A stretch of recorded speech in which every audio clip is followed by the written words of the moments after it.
अब आता है स्टेट स्पेस वेरिएबल का lecture 10, that is state variable is not a unique representation. कहने का मतलब क्या हुआ कि ये देखो, ये तुम्हारा स्टेट वेरिएबल रिप्रेजेंटेशन है मैट्रिक्स के फॉर्म में, जिसमें ये ए है, ये बी है, ये सी है। तो इसका जब हम रिकवरी मेथड से ट्रांसफ़र फंक्शन निकाले तो ये निकला, ठीक है। अब ये क्या कहता है कि ये ट्रांसफ़र फंक्शन का ये स्टेट वेरिएबल रिप्रेजेंटेशन हो सकता है और कुछ और भी हो सकता है, कोई डेफिनेट नहीं है कि सिर्फ और सिर्फ यही होगा, इसके अलावा भी कुछ और होगा, ठीक है। तो शॉर्टकट मेथड से जब निकाले तो हमें एक ये मिल गया, ठीक है। तो इसका मतलब ये हुआ कि एक ही ट्रांसफर फंक्शन का दो स्टेट स्पेस रिप्रेजेंटेशन हो सकता है, ठीक है। तो कई बार क्वेश्चन में एमसीक्यू कुछ इस तरह से फ्रेम किया जाता है कि ऑप्शन में मान लो तुम्हारा इन दोनों में से कोई एक होगा, तो वो तेरे को बोल रहा है कि तुम पर्टिकुलर वही स्टाइल में ट्रांसफ़र फंक्शन को डिड्यूस करो। मतलब वो तुमको स्पेसिफिकली बोल रहा है कि या तो तुम रिकवरी स्टेप फॉलो करो या फिर शॉर्टकट तरीके से रिप्रेजेंटेशन निकालो, ठीक है। दूसरा लेक्चर आता है that is solution of state space equation, ठीक है। तो स्टेट स्पेस इक्वेशन क्या होता है, तो देखो स्टेट स्पेस रिप्रेजेंटेशन होता है ये, जिसमें ये तुम्हारा डिफरेंशियल मैट्रिक्स होता है, ये ए मैट्रिक्स, ये वेरिएबल, ये बी मैट्रिक्स, ये इनपुट, ठीक है। तो मैट्रिक्स के स्टाइल में जब होता है तो उसको बोलते हैं स्टेट स्पेस रिप्रेजेंटेशन। और इसी को जब हम इक्वेशन के रूप में फ्रेम कर देते हैं, जैसे यहाँ देखो x1 पे एक इक्वेशन बनेगा, ठीक है, मैट्रिक्स मल्टीप्लिकेशन से। तो इक्वेशन के रूप में जब फ्रेम करोगे तो इसको बोलेंगे स्टेट स्पेस इक्वेशन, ठीक है। तो एक तुम्हारा डिफरेंशियल स्टेट स्पेस इक्वेशन बनेगा, एक आउटपुट, क्योंकि मैट्रिक्स में भी दो फॉर्म होता है रिप्रेजेंटेशन का, ठीक है।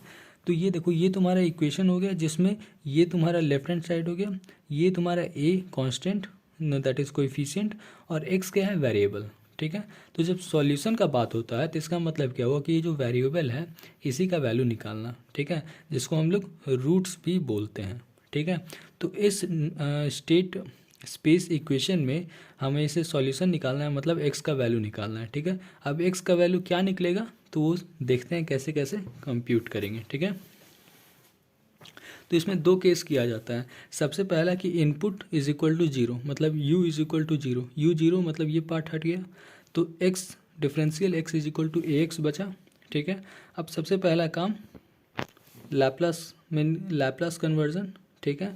ये देखो, ये तुम्हारा जो है स्टेट स्पेस रिप्रेजेंटेशन जो होता है मैट्रिक्स वाला, ये टाइम डोमेन में होता है, इसीलिए ये इक्वेशन है ये भी किस में होगा, टाइम डोमेन में। देखो स्टेट स्पेस रिप्रेजेंटेशन हमेशा टाइम डोमेन में होता है, ठीक है। तो इसीलिए हम लोग यहाँ पे लैप्लास ट्रांसफॉर्म करते हैं, मतलब इस टाइम डोमेन को हम लोग एस डोमेन में लेते हैं, ठीक है। एक्स डॉट ये क्या है, ये डिफरेंशियल एक्स है, डिफरेंशिएशन को लैप्लास में हम लोग एस वर्ड से लिखते हैं, ठीक है, मतलब न्यूमरेटर में एस लगा देना है, ठीक है। तो इसका एस और इसके साथ टी तो ब्रैकेट में डिफ़ॉल्ट था क्योंकि टाइम डोमेन है, तो S x of T x of S में कन्वर्ट हो गया, ठीक है। उसी तरह से ये ए कोएफिशिएंट है तो डायरेक्टली ए आ जाएगा, और एक्स क्या है, एक्स ऑफ टी है यहाँ पे, तो एक्स ऑफ एस में कन्वर्ट हो गया, ठीक है। और यहाँ पे एक नया टर्म आया दैट इज़ एक्स जीरो, तो ये क्या है, ये इनिशियल वैल्यू है, ठीक है। समझ लो ये जो इनपुट के कारण जीरो हुआ इसको लेफ़्ट साइड लेते हैं तो ये माइनस एक्स ऑफ जीरो, मतलब ये जो भी सिग्नल होगा उसका इनिशियल टाइम पे क्या वैल्यू होगा वो चीज़ है, ठीक है। क्योंकि ये एस डोमेन का चीज़ है तो एस डोमेन में ट्रांजिएंट का भी कॉन्सेप्ट आता है, इसीलिए ये तुम्हारा इनिशियल वैल्यू हम लोग एक कंसिडर करते हैं, ठीक है। अब ये तुम्हारा इक्वेशन बन गया, ये देखो इसको अगर इस साइड लाओगे तो एक्स एस कॉमन हो जाएगा, ठीक है, तो वही चीज़ किए हैं, तो एस आई माइनस ए, ठीक है। बेसिकली ये होगा क्या, एक्सेस कॉमन ले लेंगे तो एस माइनस ए होगा, ये आई कैसे आया वो बता रहे हैं, एस माइनस ए होगा। अब किसी भी चीज़ को, अब ये चीज़ क्या है, ये तुम्हारा एक सिंपल नंबर है, सिंपल एक इक्वेशन है, सिंपल एक एक्सप्रेशन है, तो किसी भी नंबर या किसी भी एक्सप्रेशन को मैट्रिक्स में जब कन्वर्ट करना होता है तो आई मैट्रिक्स से मल्टीप्लाई कर दोगे तो वो कंप्लीट चीज़ मैट्रिक्स में बदल जाता है, ठीक है। तो यहाँ जैसे ही आई लगा दिए तो ये कंप्लीट चीज़ अब मैट्रिक्स हो गया, ठीक है। तो एस आई माइनस ए क्या हो गया, मैट्रिक्स, ठीक है, जिसका ऑर्डर क्या होगा, तो ऑर्डर वही होगा जो तुम्हारा ए का मैट्रिक्स, ए मैट्रिक्स का ऑर्डर होगा, मतलब क्वेश्चन में जो ए दिया रहेगा उसी का ऑर्डर ये होगा, ठीक है, ठीक है। तो देखो ये चीज़ ही सिर्फ मैट्रिक्स में हुआ है, बाद बाकी ये तुम्हारा नॉर्मल है, ये भी नॉर्मल एक्सप्रेशन है, ठीक है। अब इसके बाद क्या करेंगे, अब इसके बाद हम लोग क्या करेंगे कि S I minus A inverse से दोनों साइड मल्टीप्लाई कर देंगे, कोई अंतर नहीं पड़ेगा, दोनों साइड मल्टीप्लाई करें तो कोई अंतर नहीं पड़ा, ठीक है, तो कर दिए। जब इन्वर्स से मल्टीप्लाई किए तो देखो लेफ्ट हैंड साइड वाला कैंसिल हो गया, राइट हैंड साइड में भी जब आया तो फाइनली हमारा इक्वेशन कुछ इस प्रकार बचा, X S is equal to this into this. ठीक है, मतलब इसी चीज़ को यहाँ पे लिखे हैं, X of S is equal to S I minus A का इन्वर्स, ये मैट्रिक्स का इन्वर्स है। ठीक है, मैट्रिक्स का इन्वर्स कैसे निकालते हैं, एडजॉइंट डिवाइडेड बाय डिटर्मिनेंट। ठीक है, और ये तुम्हारा क्या है, तो ये तुम्हारा हम क्या बताया कि एक ऑर्डर मतलब n क्रॉस n, और ये x ऑफ जीरो, इसका भी मैट्रिक्स फॉर्म हमने ले लिया। ठीक है, अब देखो ये चीज़ क्या था, जीरो ही तो था, तो जीरो को जब तुम आइडेंटिटी मैट्रिक्स से मल्टीप्लाई करोगे तो क्या होगा, zero into I that is equal to zero ही होगा, तो इसीलिए ये तुम्हारा x ऑफ जीरो हो गया। ठीक है, और इसका ऑर्डर क्या हो गया, n क्रॉस वन। ठीक है, यही तुम्हारा मेन इक्वेशन है, इसी को हमें न्यूमेरिकल में यूज़ करना है। ठीक है, अब ये x ऑफ s है। ठीक है, इसी का जब इन्वर्स लैप्लास करोगे तो x ऑफ t, मतलब ये लैप्लास फॉर्म में है, और इसी का टाइम डोमेन में करोगे तो कुछ x ऑफ t का आएगा। ठीक है, x ऑफ t एक्सप्रेशन।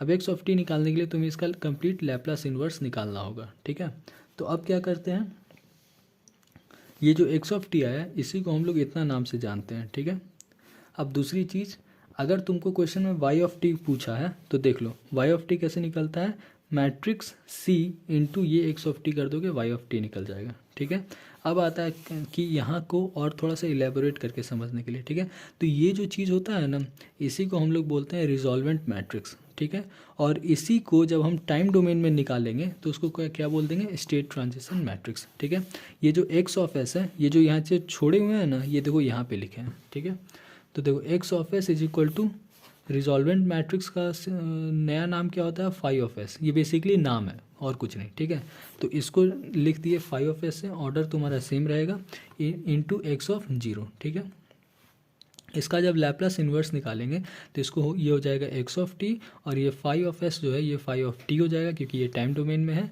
और x ऑफ जीरो ये तो वही रहेगा। ठीक है, ऑर्डर तुम देख लेना, ऑर्डर तुम्हारा वही रहेगा n क्रॉस वन। ठीक है, तो ये जो चीज़ होता है इसी को बोलते हैं स्टेट ट्रांजिशन मैट्रिक्स। ठीक है, तो स्टेट ट्रांजिशन मैट्रिक्स हुआ क्या, तो S I minus A inverse का लैप्लास ट्रांसफॉर्म ही तुम्हारा स्टेट ट्रांजिशन मैट्रिक्स हुआ। ठीक है, मतलब ये इक्वेशन में ये वाला पार्ट स्टेट ट्रांजिशन मैट्रिक्स है, और ये बहुत ही इंपॉर्टेंट है, क्वेश्चन में डायरेक्टली आता है STM निकालने के लिए। ठीक है, तो STM निकालने का मतलब क्या हुआ कि SI, तुमको सिंपल A मैट्रिक्स का यूज चाहिए, यहाँ पे SI माइनस ए करो, उसका इन्वर्स निकालो, और फिर जो मैट्रिक्स आएगा उसका लैप्लास इन्वर्स निकाल दोगे तो तुम्हें STM मिल जाएगा। ठीक है, अब STM जो होता है ये याद रखना, हमेशा स्क्वायर मैट्रिक्स होता है। ठीक है, क्योंकि देखो है कि एस आई माइनस ए, मतलब ए का ही ऑर्डर होगा तो n क्रॉस n, और ये टाइम डोमेन का होता है क्योंकि ये जो चीज़ है ये टाइम डोमेन में है। इसी का सेम चीज़ जो ये है, इसको ये लैप्लास में है, तो जब लैप्लास में ये चीज़ होगा इस चीज़ को हम लोग क्या बोल देंगे, रिजॉल्वेंट। मतलब S I minus A inverse अगर लैप्लास में है तो उसको रिजॉल्वेंट बोलेंगे, अगर ये टाइम में है, टाइम डोमेन में है, तो इसको STM बोल देंगे। इसको टाइम में कन्वर्ट करने के लिए तुमको लैप्लास इन्वर्स लेना होगा। ठीक है, ठीक है, तो समझ गए STM क्या होता है, STM यही चीज़ होता है। तो ये तो चीज़ हो गया मैट्रिक्स वाला। अब STM जो होता है, अगर तुमको मैट्रिक्स में नहीं लिखना है तो इसका दूसरा फॉर्म होता है नंबर में, ये e⁻80। ठीक है, e⁻80, जहाँ पे ए क्या है, ए मैट्रिक्स है, कौन सा मैट्रिक्स, सिस्टम मैट्रिक्स।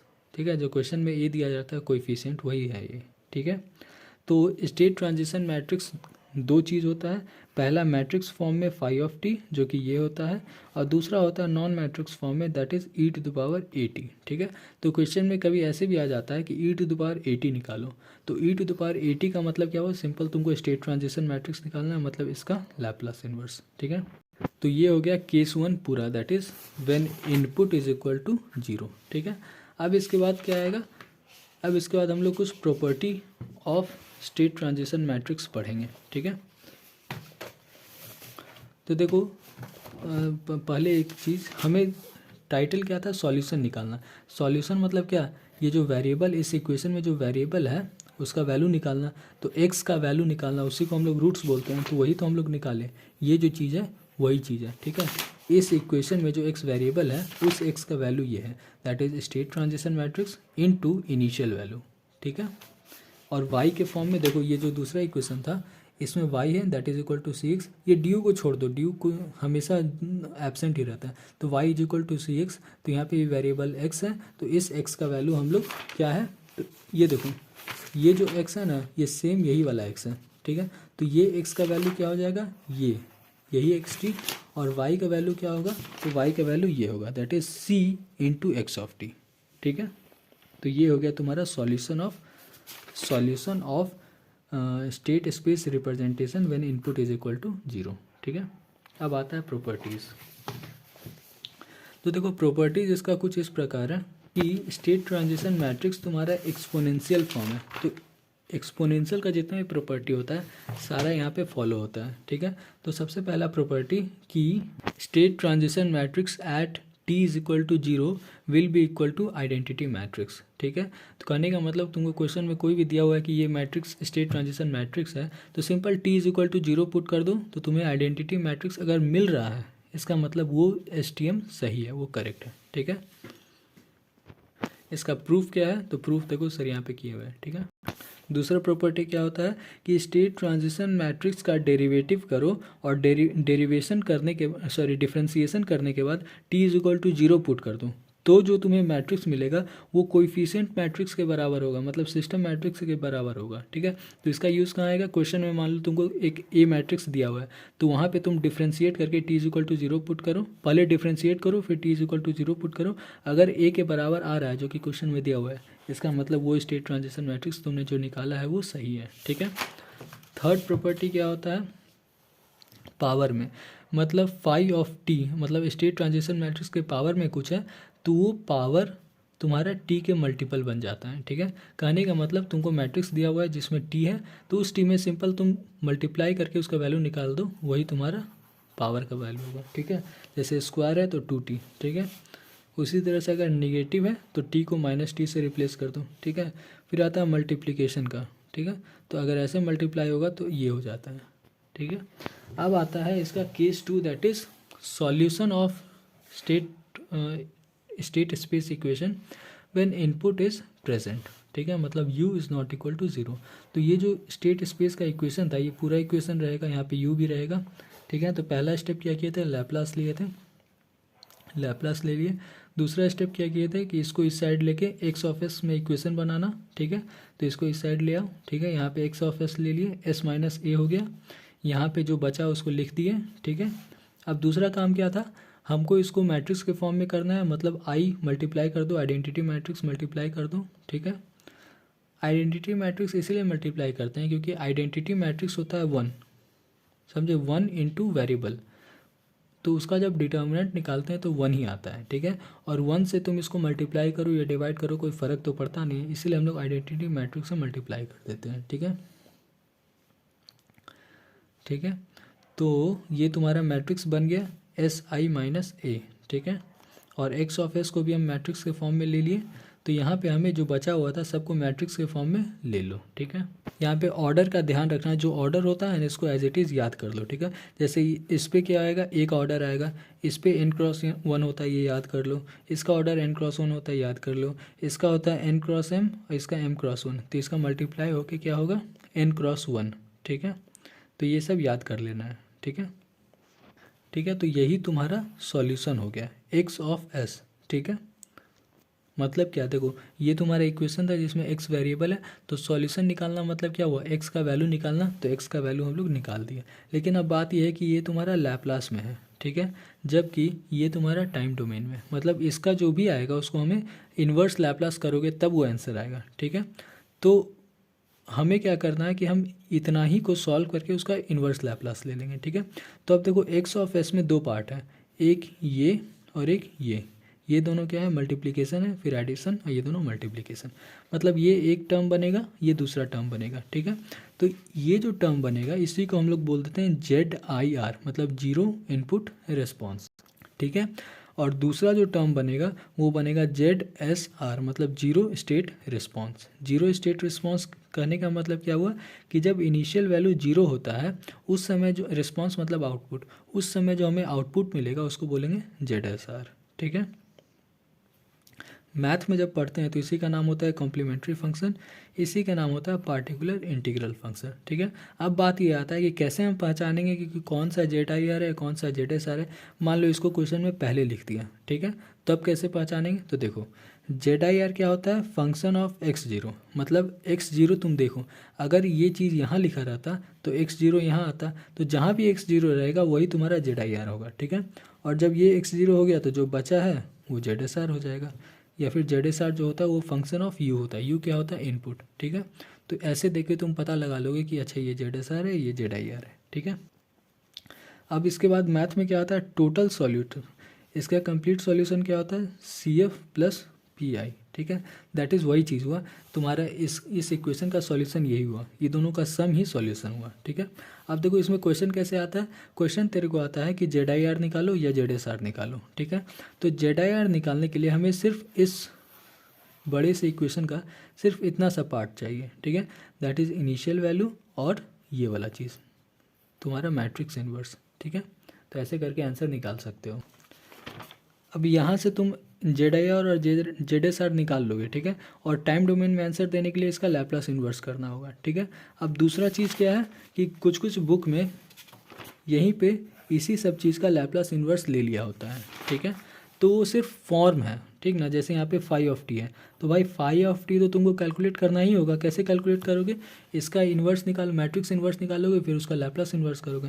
तो ये बस मतलब बस नाम दे दिया है, ठीक ना, नाम के फॉर्म में रिप्रेजेंट कर दिया है, बाद बाकी इसका कोई मीनिंग नहीं है, ठीक है। इसीलिए इसको लिखा हुआ है नॉट नीडेड, ठीक है। ये जो चीज़ें ये सर क्वेश्चन को लेके बताएं कि मान लो ये तेरे को दिया हुआ है, ये नहीं है तो इजी है, ये तेरे को नहीं दिया है, ये दिया है, तो ये जेड एस आर का वैल्यू फाइंड करने बोलेगा। दोनों ऐसा केस है तब ये दोनों फाइंड करने बोलेगा, ठीक है। एक आता है कॉन्वॉल्यूशन का मतलब क्या होता है। तो देखो लैप्लास में मल्टीप्लिकेशन जब हम लोग करते हैं, ठीक है, जैसे यहाँ पे देखो ये दोनों लैप्लास फॉर्म में है, और लैप्लास फॉर्म में जो तुम मल्टीप्लाई करोगे तो जो आंसर आएगा, ठीक है, इसको नोट कर लो ये आंसर। अब अगर तुम इसको टाइम डोमेन में कन्वर्ट करते हो तो टाइम डोमेन में दो वैल्यू है तो दो टाइम डोमेन आएगा, तो ई दोनों में तुमको जो कैलकुलेशन परफॉर्म करना पड़ेगा उस आंसर को पाने के लिए, क्योंकि आंसर देखो दोनों से सेम आंसर आएगा, तो इसी को हम लोग बोल देते हैं क्या, कॉन्वॉल्यूशन, ठीक है। जैसे लैप्लास में मल्टीप्लिकेशन करके तुम एक आंसर पाए, तो यहाँ तुम्हें कौन सा ऑपरेशन करना होगा, ये दोनों में एडिशन, सब्सट्रैक्शन, मल्टीप्लिकेशन, या मल्टीप्लिकेशन ही करोगे तो किस तरह से मल्टीप्लिकेशन करोगे, उसी को हम लोग बोलते हैं कॉन्वॉल्यूशन, ठीक है। मतलब यहाँ पे जो दो सिग्नल आएगा टाइम डोमेन में, उसका हम लोग कॉन्वॉल्यूशन करेंगे, तब हम ये इस रिजल्ट तक पहुँच पाएंगे जो कि हमें यहाँ मल्टीप्लिकेशन से मिला है। इसको बोलते हैं कॉन्वॉल्यूशन, ठीक है। कॉन्वॉल्यूशन जो होता है ये टाइम डोमेन का पैरामीटर होता है। कॉन्वॉल्यूशन हमेशा टाइम सिग्नल में परफॉर्म किया जाता है, ठीक है। और सिंपल सा मीनिंग बताए तो यहाँ पे जो लैप्लास में जो मल्टीप्लिकेशन होता है वही सेम चीज़ जब टाइम सिग्नल के साथ करते हैं तो उसको कॉन्वॉल्यूशन बोलते हैं। मतलब टाइम सिग्नल का मल्टीप्लिकेशन को कॉन्वॉल्यूशन बोलते हैं।